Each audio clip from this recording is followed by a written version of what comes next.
طریقے کی حفاظت کے لیے اپنی جان قربان کر دی۔ بعض لوگ امام حسین رضی اللہ تعالیٰ عنہ کی شہادت اور یزید کے درمیان جو اختلاف اور نزاع ہوا اور آپ کی شہادت کا واقعہ پیش آیا، اس کو سیاسی جنگ کہتے ہیں، اس کو سلطنت پر قبضے کی لڑائی کہتے ہیں۔ میں ان کو غیرت دلانا چاہتا ہوں، امام حسین کے ساتھ تو روایتوں میں آیا ہے ہزاروں کے لشکر نے کھڑے ہونے کی اجازت طلب کی تھی کہ آپ اجازت دیجئے تو ہم آپ کے ساتھ اپنی جانوں کا نذرانہ پیش کرنے کے لیے تیار ہیں، لیکن امام حسین نے جنگ سے بچنے کے لیے پہلا مطالبہ یہی پیش کر دیا تھا کہ مجھے اجازت دو کہ میں کسی تیسری جگہ کے لیے نکل جاؤں جہاں تمہاری ملک کی وسعتیں نہ ہو۔ امام حسین اگر چاہتے تم کی ایک آواز پر لبیک کہتے ہوئے جانثاروں کا جم میں غفیر آ جاتا، لیکن انہیں حکومت کی ضرورت نہ تھی۔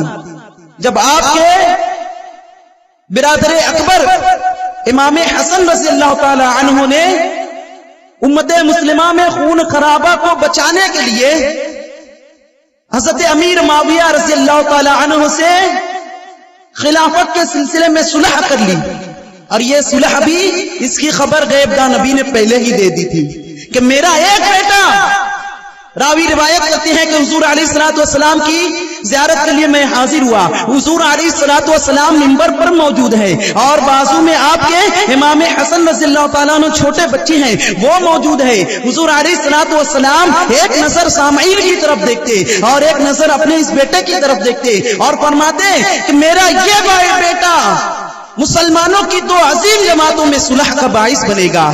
تو حضرت امام حسن رضی اللہ تعالیٰ عنہ نے امت مسلمہ میں خون خرابے کو روکنے کے لیے حضرت امیر معاویہ رضی اللہ تعالیٰ عنہ سے صلح کر لی، اور حضور علیہ الصلوۃ والسلام کی یہ غیبی خبر اپنے مصداق پر صحیح اتر آئی۔ تو پھر امام حسن کی اس راہ پر چلتے ہوئے امام حسین بھی اس ملکی سیاست سے کنارہ کش ہوتے ہوئے اور جنگ و جدال سے کنارہ کش ہوتے ہوئے اپنی راہ لے رہے ہیں، لیکن یہاں پر اقتدار کے بھوکے اپنے مقاصد کو حاصل کرنے کے لیے کسی بھی حد تک جانے والے، انہیں یہ گوارا نہیں کہ ہمارے لیے کبھی مستقبل میں کوئی خطرہ بنے، تو اس کے لیے طرح طرح کی وعیدیں سناتے ہیں۔ بہرحال تو یہ اس امام حسین رضی اللہ تعالیٰ عنہ کی شہادت، ذکر شہادت امام حسین کی مجلس ہے، جنہوں نے شریعت کے حفاظت کے لیے حضور علیہ الصلوۃ والسلام کے بتائے ہوئے طریقوں کی حفاظت کے لیے اپنی جان کا نذرانہ پیش کر دیا۔ تو بتاؤ ایسی مجلسوں میں ان واقعات کا پیش کرنا، ایسی مجلسوں میں ان واقعات کا پیش کرنا جو منہیات شرعیہ کو اور رواج دے، کہاں سے جائز ہوگا؟ یہ شہادت امام حسین کا ذکر نہیں کہلائے گا، بلکہ مقصد شہادت کا یہ باطل کرنا کہلائے گا۔ امام حسین نے تو یزید پلید کے ان منکرات، ان منہیات شرعیہ کے عمل کو روکنے کے لیے اس کی ہاتھ پر بیعت نہ کی اور اپنی جان دینا گوارا کر لیا، لیکن شریعت پر آنچ آنا گوارا نہ کیا۔ تو آج ایسی مجلسیں منعقد کی جاتی ہے کہ سنی خطبہ بظاہر اپنے آپ کو اہل سنت و جماعت کے دعوے دار امام حسین کے ذکر میں رتب و یابس شیعہ روایتوں کو بیان کرنے میں اتنا آگے بڑھ جاتے ہیں کہ شیعہ خطیب بھی اتنا آگے نہیں بڑھتے۔ یہ امام حسین کی محبت نہیں، آپ کی شہادت کا مذاق اڑانا ہے۔ آئیے تھوڑا پیچھے لے کر جاؤں میں۔ حضرت علی رضی اللہ تعالی عنہ نے بہت پہلے ہی حدیث نبی کے ضمن میں اس بات کی خبر دے دی تھی کہ میرے تعلق سے دو جماعتیں ہلاک ہوگی۔ حدیث پاک مستدرک علی الصحیحین، الصواعق المحرقہ، نور الابصار، مشکات المصابیح، باب مناقب علی اٹھا کر دیکھیے، راوی ہے امام حاکم کی روایت سے، ان کی سند سے روایت کرتا ہوں۔ روى الحاکم باسنادہ عن ربیعہ بن ناجد عن علی رضی اللہ تعالی عنہ قال دعانی رسول اللہ صلی اللہ علیہ وسلم فقال یا علی انا فیک من عیسیٰ مثلا. حضرت علی رضی اللہ تعالیٰ عنہ روایت کرتے ہیں کہ ایک روز حضور علیہ الصلوۃ والسلام نے مجھے پکارا، مجھے بلایا اور ارشاد فرمایا اے علی رضی اللہ تعالیٰ عنہ، تمہارے اندر حضرت عیسیٰ علیہ الصلوۃ والسلام کی مثال موجود ہے. اب غصہت الیہود حتی بہتو امہ، یہودیوں نے حضرت عیسیٰ علیہ الصلوۃ والسلام سے بغض اور حسد کا اظہار کیا، یہاں تک بڑھ گئے کہ ان کی والدہ محترمہ پر بہتان تراشی کر دی. وَأَحَبَّتْهُ النَّصَارَى حَتَّى أَنزَلُوهُ بِالْمَنزِلَةِ الَّتِي لَيْسَ بِهَا، اور نصرانی عیسائی حضرت عیسیٰ علیہ السلام کی محبت میں اس حد تک پہنچ گئے کہ ان کو اس مقام پر اونچا لے گئے جہاں کہ وہ مقام پر نہ تھے، کہ انہوں نے حضرت عیسیٰ علیہ السلام کو معاذ اللہ خدا بنا دیا. راوی کہتے ہیں قال وقال علی الا وانی یہلک فی، آگاہ ہو جاؤ. یہ خبر دے رہے ہیں حضرت علی، غیبی خبر دے رہے ہیں، فرماتے ہیں آگاہ ہو جاؤ وانی یہلک فی، کہ میرے تعلق سے بھی دو جماعتیں ہلاک ہوگی. محب مطر، میری محبت میں غلو کرنے والا. اس لفظ پر غور کیجئے، محب مطر، میری محبت میں غلو کرنے والا.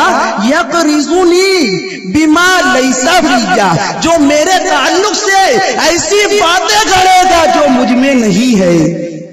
آج آپ نے کچھ تقریر کی مجلسیں سنی ہوگی، کچھ مقررین کی نادر و نایاب تحقیقات، نادر و نایاب تحقیقات جو کبھی کسی کان میں نہیں سنی، کہتے ہیں موجود ہے، فلاں کتاب میں موجود ہے.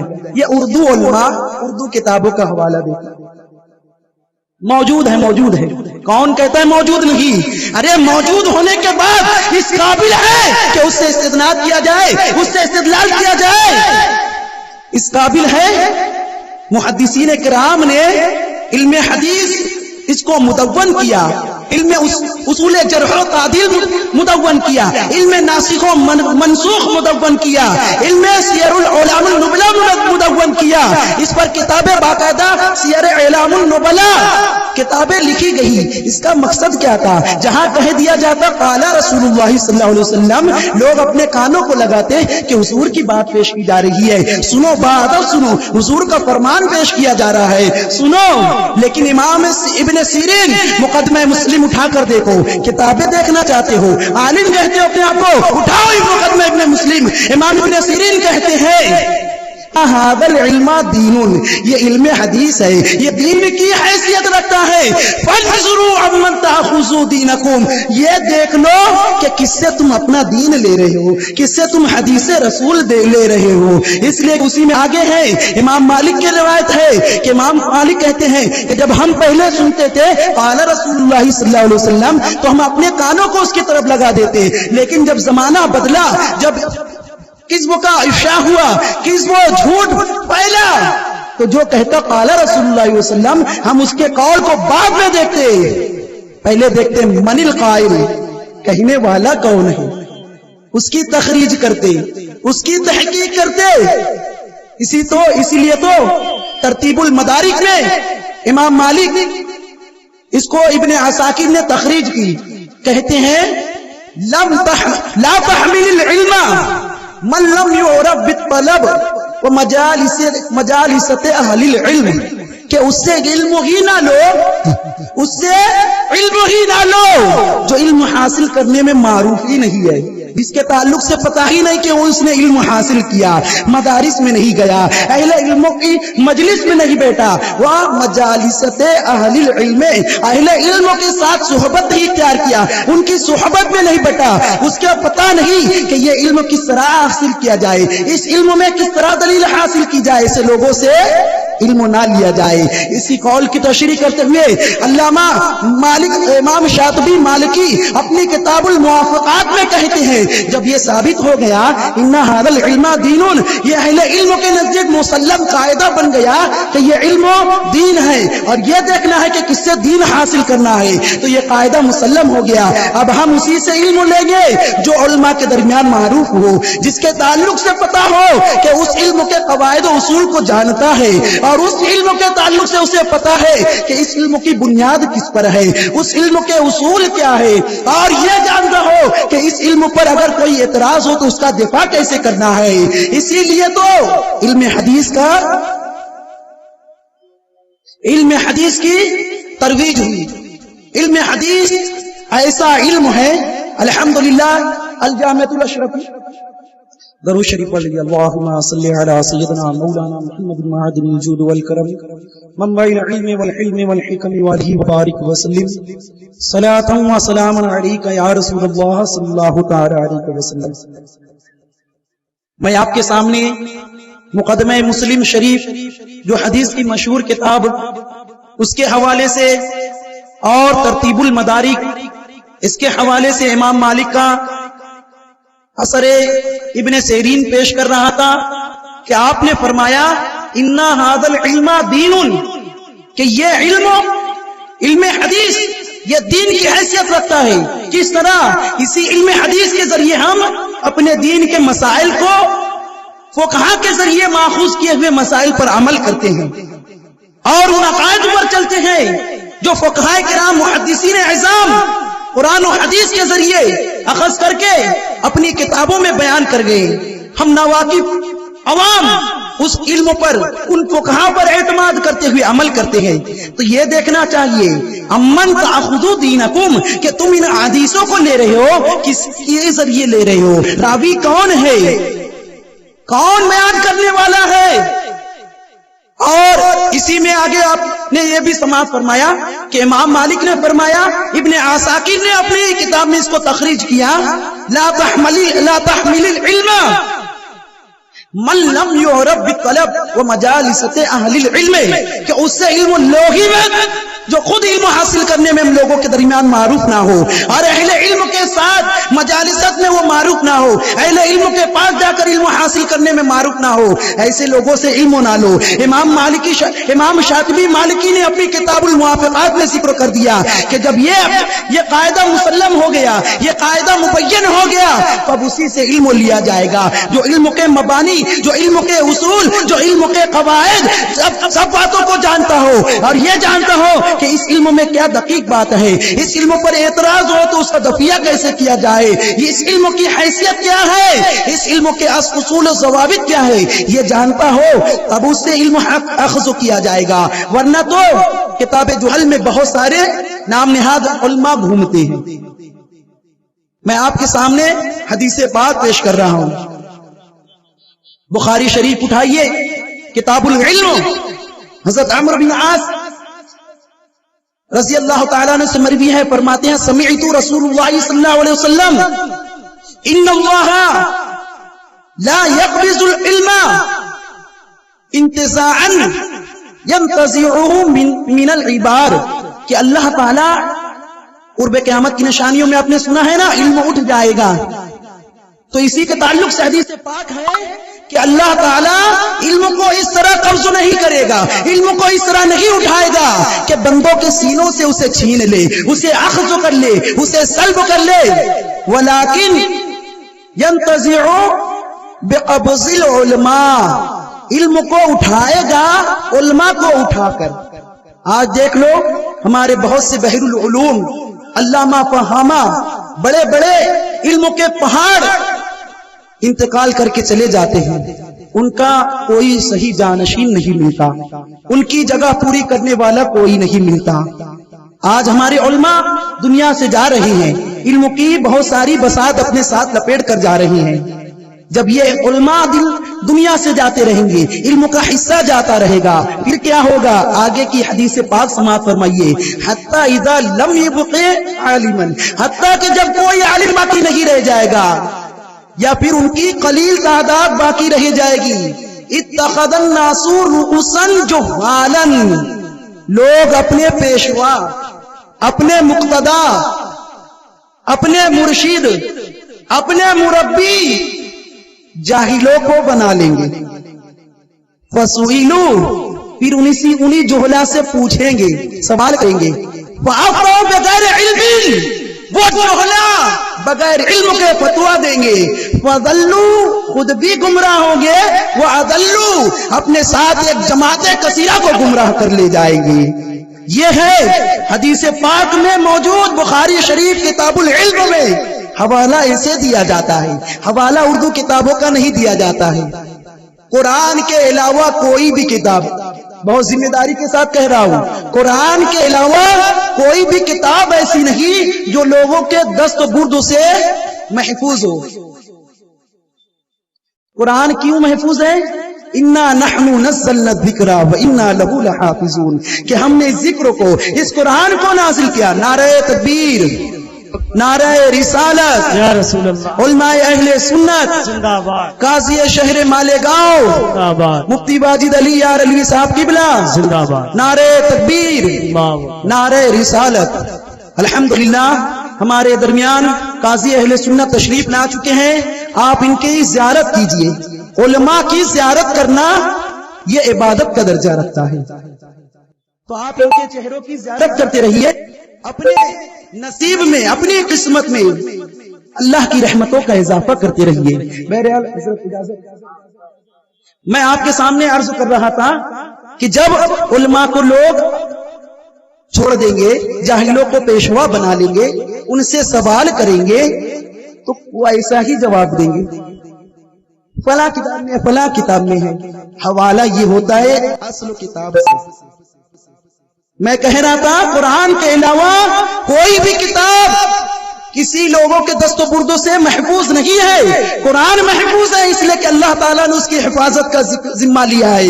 انا نحن نزلنا الذکر وانا له لحافظون، اس ذکر کو، اس کتاب حکیم کو، قرآن حکیم کو ہم نے نازل کیا اور اس کی حفاظت کے ذمہ دار ہم ہی ہیں. اس کے علاوہ جتنی بھی کتابیں ہیں، حدیث کی کتابیں لے لو. میں نے آپ کے سامنے حضرت علی رضی اللہ تعالی عنہ کی روایت پیش کی. وَأَنَّهُ يُهْلَكُ فِيَّا، آگاہ ہو جاؤ میرے تعلق سے ہلاک ہوگا محب المضرون، میری محبت میں غلو کرنے والا، یغریزنی بما لیس فیّا، میرے تعلق سے ایسی باتیں گڑھے گا جو مجھ میں نہیں ہے.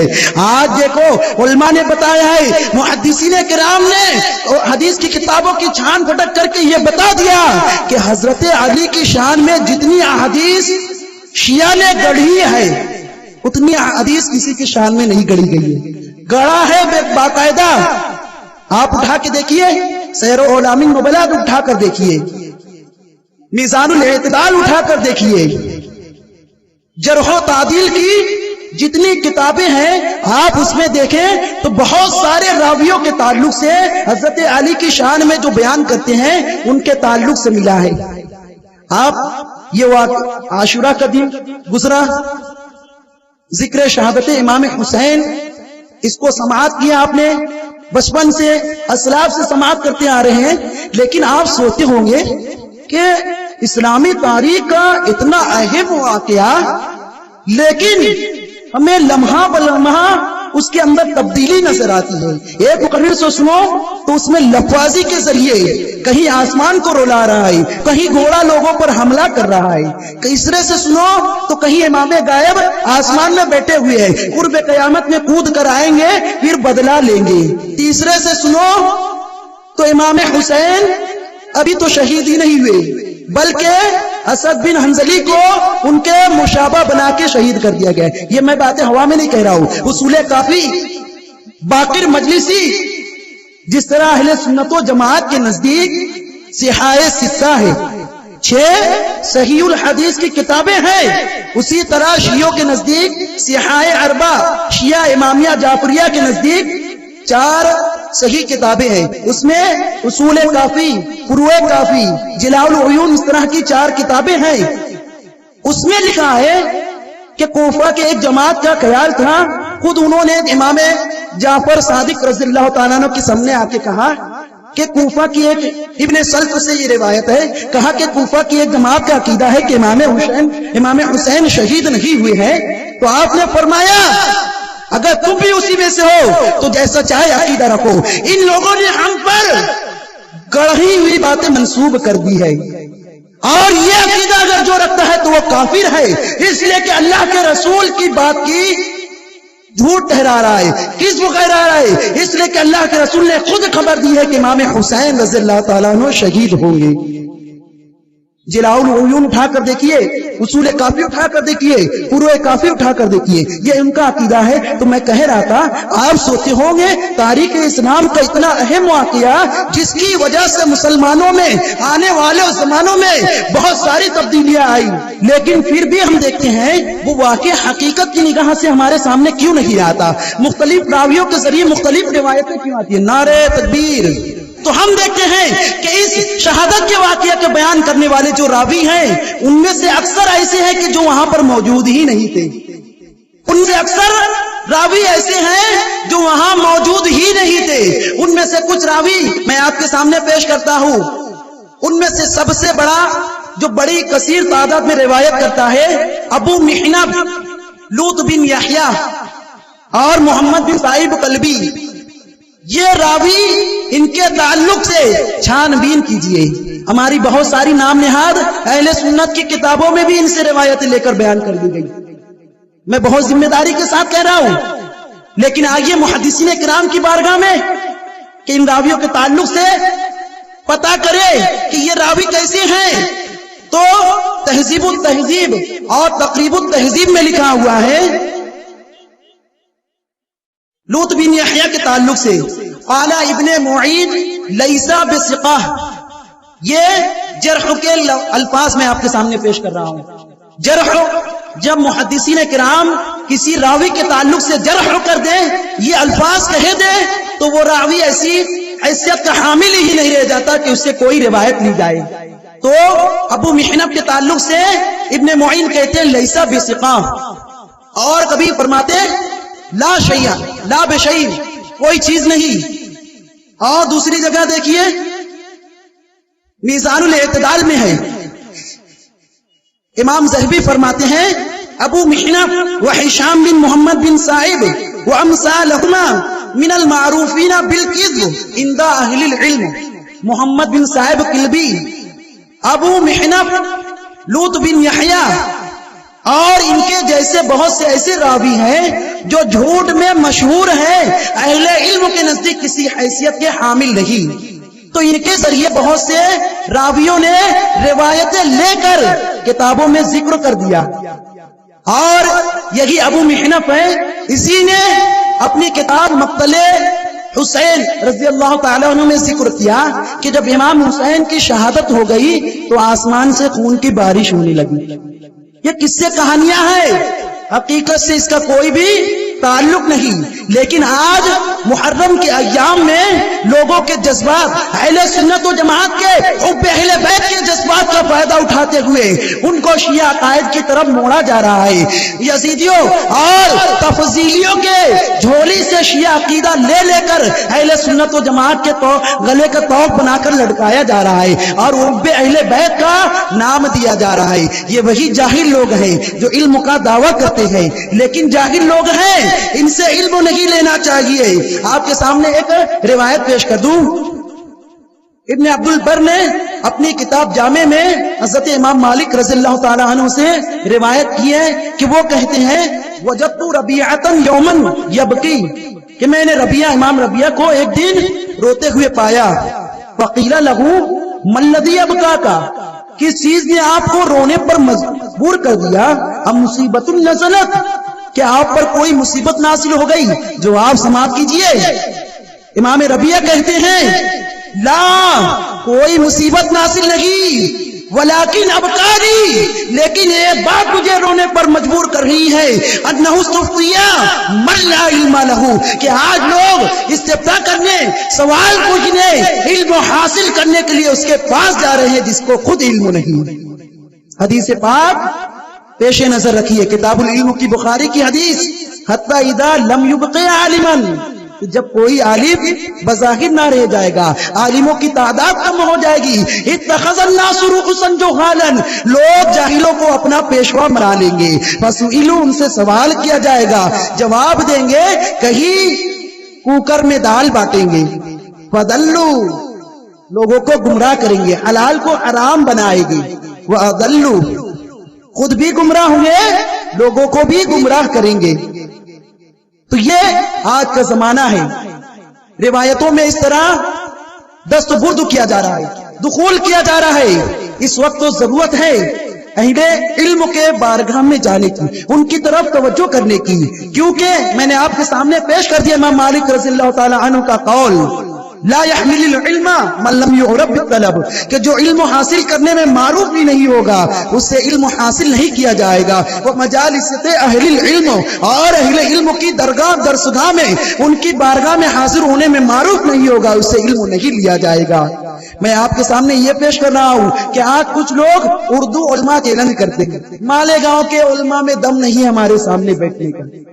میں ان اہل علم، ان علماء کی جوتیوں کا صدقہ حاصل کرنے والا، ان کے درسگاہ میں اپنے زانوِ ادب کو تہ کرنے والا، ان لوگوں سے چیلنج کرتا ہوں، ریکارڈ کرو، میرا چیلنج پہلے پہنچا دو. یہ عرفان رضا مصباحی، جس نے اشرفیہ میں حافظ ملت کے شاگردوں سے علم حاصل کیا، جب چاہے جہاں چاہے آ جائے، علم ہوگا. مناظرہ کا دعویٰ کرتے ہیں، مناظرے کی ابجد حوث سے واقف نہیں. آ جائے، پہلے علماء کی بارگاہ میں آنے کا ادب سیکھ لے اور آئے. یہ نہ کہے دیکھو اردو کتاب میں فلاں جگہ لکھا ہوا ہے، یہ اردو کتاب میں فلاں جگہ لکھا ہوا ہے.